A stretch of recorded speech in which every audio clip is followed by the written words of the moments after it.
Salut à tous.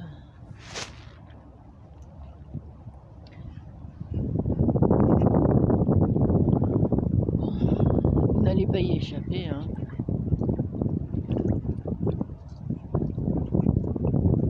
On va encore parler des mêmes choses, mais cette fois-ci sous un autre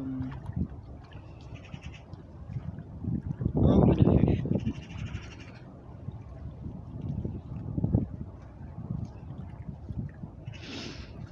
Alors ce matin, bon, en ce moment, je vous avoue, je regarde pas grand-chose, donc, mais bon. Donc ce matin, j'ai vu un tout petit extrait de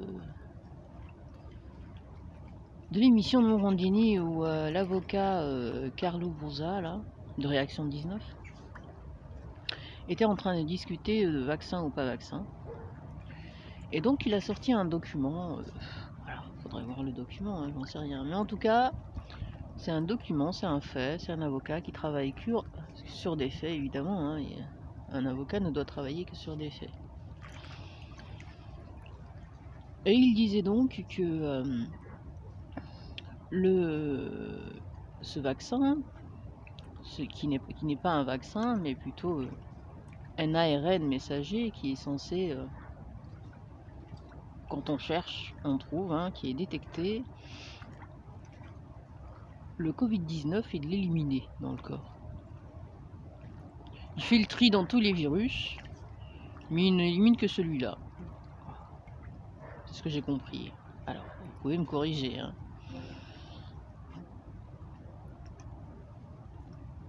Alors, donc il disait donc qu'au début novembre, voilà, l'Allemagne avait commandé 800 millions, 800 millions de vaccins déjà contre le Covid en 2019, novembre 2019. Nous n'étions pas encore en alerte. Oh, il y avait certainement des petites choses ici et là sur ce qui se passait. Peut-être en Chine, j'en sais rien, je m'en souviens pas. Mais en tout cas, il n'y avait rien. Voilà. Mais en tout cas, l'Allemagne avait déjà fait une commande de ce vaccin, dont on nous dit que c'est un vaccin qui n'a été mis en place très rapidement qu'en quelques mois. Bon. Ce qui n'est pas vrai, parce on sait qu'ils travaillent sur cet ARN messager depuis au moins 20 ans. Voilà. Certains disent 10 ans, certains même 25. Sur ce type d'injection dans le corps, pour soi-disant soigner les gens avant qu'ils ne soient malades. C'est ce que je comprends. Après, vous pouvez me corriger aussi. Et donc,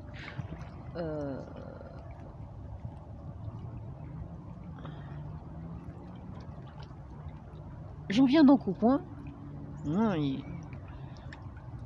où le complotiste rentre en scène. Alors, depuis le début, on nous parle de cette pandémie, qu'elle est une pandémie. Alors, pour que ce soit une pandémie, il faut qu'il y ait au moins, d'après ce qu'on m'a expliqué, 10% de décès sur tous les gens contaminés, mais c'est pas le cas. D'après ce que je sais. Et eux parlent de pandémie parce que c'est mondial, voilà. Et non pas par rapport au taux de létalité. Voilà. Donc on va continuer comme ça. Peut-être que je me trompe, hein, j'en sais rien. Et voilà que donc cette pandémie, si elle avait été naturelle,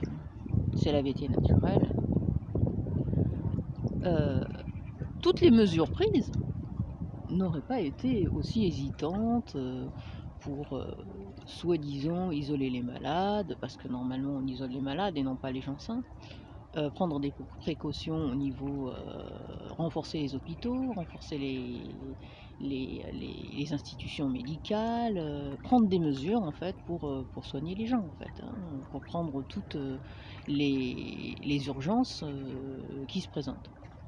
Mais cela n'a pas été fait. Donc dans certains endroits, tout a été débordé. On va dire que c'est naturel parce que on ne veut pas que ça fonctionne. Mais on n'a pas pris de mesures pour prendre soin des gens. Voilà.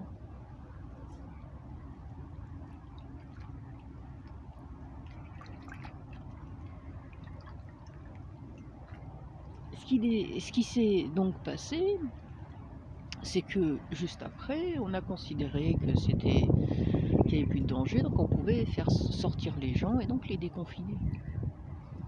Et on a fait ça tout le temps. Pour les vacances, pour l'été.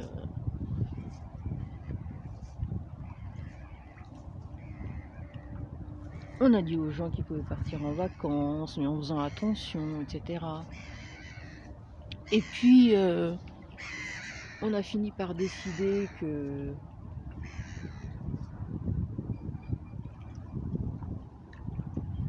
je m'arrête parce que j'entends du bruit. Alors je ne sais pas si c'est un animal ou si c'est un être humain.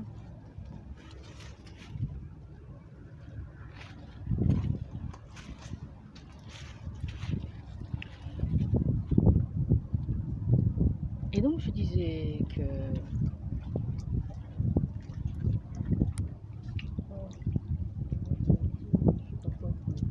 voilà, dès qu'il saute. D'accord.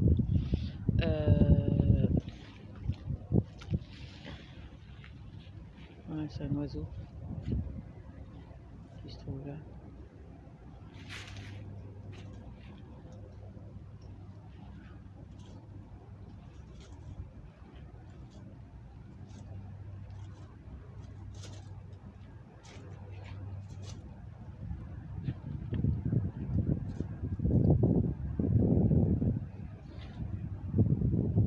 Voilà, il est là. C'est un petit bec jaune. C'est un merle. Et donc, si ça avait été aussi catastrophique que ça, si dangereux que ça,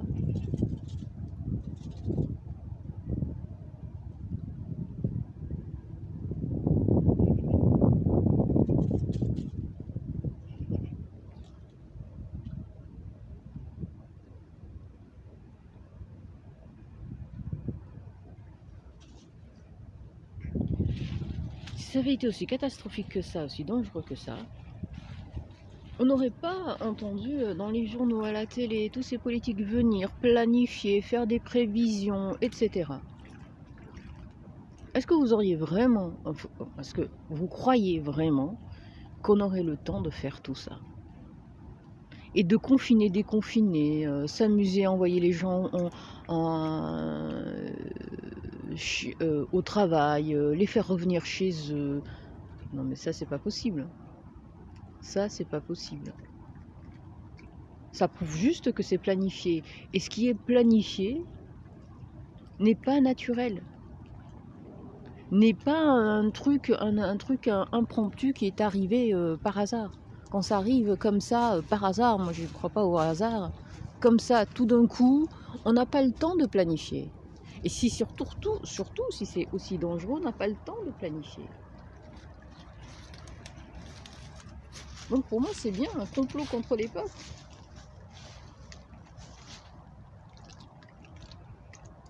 Et j'en arrive à mes petites réflexions que je me fais sur cet ARN messager. Et je me dis que tous ces labos qui se battent pour avoir le marché, tout en ne sachant pas, tout en ne connaissant pas vraiment les séquelles et en ne connaissant pas non plus l'efficacité de ce soi-disant super vaccin, voilà, les super vaccins, mais qui décident quand même de l'injecter aux gens, malgré tout. Et toutes ces personnes seront quand même obligées de garder leur masque et leur distance. Il y a un problème. Il y a un problème. Si on est vacciné, si on ne craint rien, et si c'est efficace à 94% pour certains d'entre eux, pourquoi continuer toutes ces mesures? Tout ceci, pour moi, n'est qu'un test à échelle mondiale de contrôle des populations. Toujours. Tout est sous contrôle depuis le début. Toute cette dite pandémie est sous contrôle depuis le début, puisqu'on a le temps de planifier. Tout est une question de temps, ce temps qu'on nous a volé.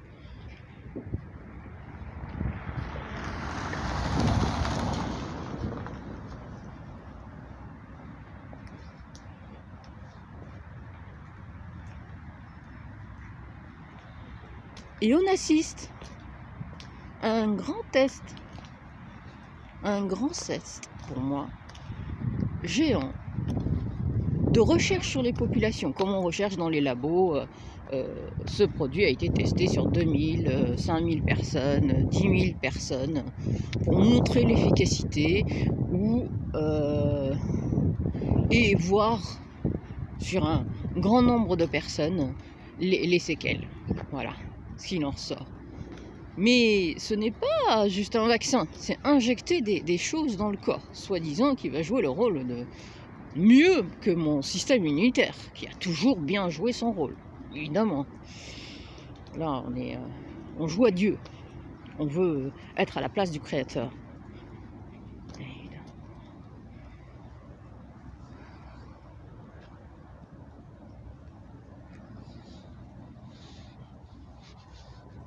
Et donc pour moi, ce test,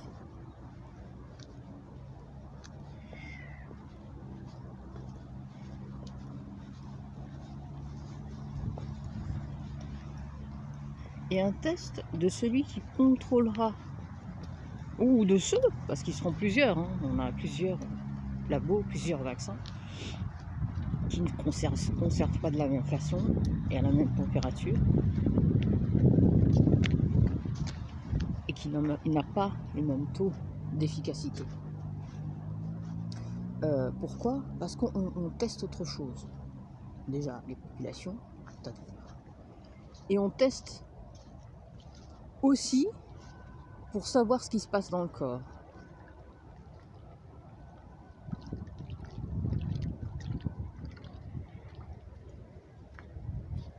Et comme c'est une histoire de contrôle, c'est une histoire du contrôle du vivant. Le vivant qu'on aura le plus de mal à contrôler, ce n'est pas l'animal. Hein. L'animal, voilà, il s'accapare déjà la nourriture, les graines, les animaux.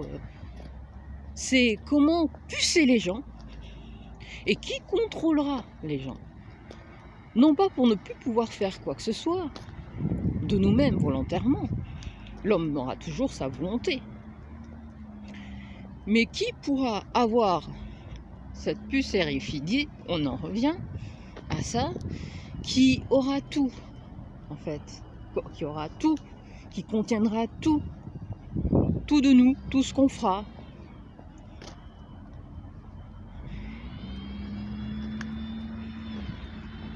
Je ne sais pas si vous me comprenez. Parce que la puce, elle n'est pas encore là, même si on en parle. Je pense que ça, c'est juste une préparation mentale. Hein. Et que ce vaccin n'est qu'un début. Un grand test.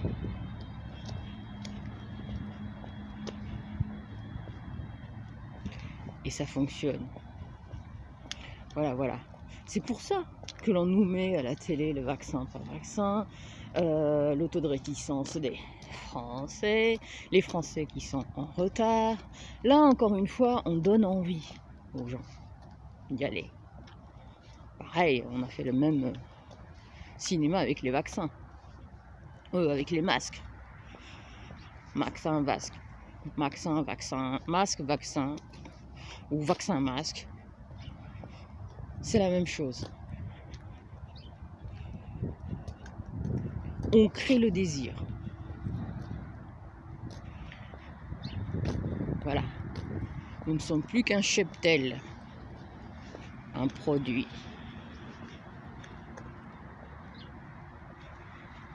Un produit qui passe par, évidemment, tout ce qu'on a connu déjà aujourd'hui. Maintenant, on est à l'étape suivante. Alors, quand je vous dis depuis le début que le masque est notre prison mentale, le masque est notre prison mentale. Si vous n'enlevez pas ce masque pour vous libérer de ce qui se passe aujourd'hui, ça ne s'arrêtera pas. On ne fera que s'enfoncer. Il faut enlever le masque. Voilà. Sortir non masqué. Ce masque qui nous transforme en malades. En malades consentants. Nous sommes malades partout où on va, à l'extérieur, à l'intérieur. L'homme ne peut pas vivre comme ça. On ne peut pas vivre avec une épée de Damoclès au-dessus de la tête qui nous dit que tu vas être malade, tu vas être potentiellement malade, tu vas mourir, tu vas mourir, tu vas être malade, tu vas mourir, tu vas être malade, tu vas mourir, tu vas être malade. Tu vois des gens qui se disent tu vas mourir, tu vas être malade, tu vas mourir, tu vas être malade. On ne peut pas vivre dans la peur. On ne peut pas assimiler la peur des autres, la maladie des autres. On ne peut porter comme fardeau qu'un fardeau individuel. C'est ce qui peut nous laisser vivre, nous libérer, nous donner l'envie de faire des projets.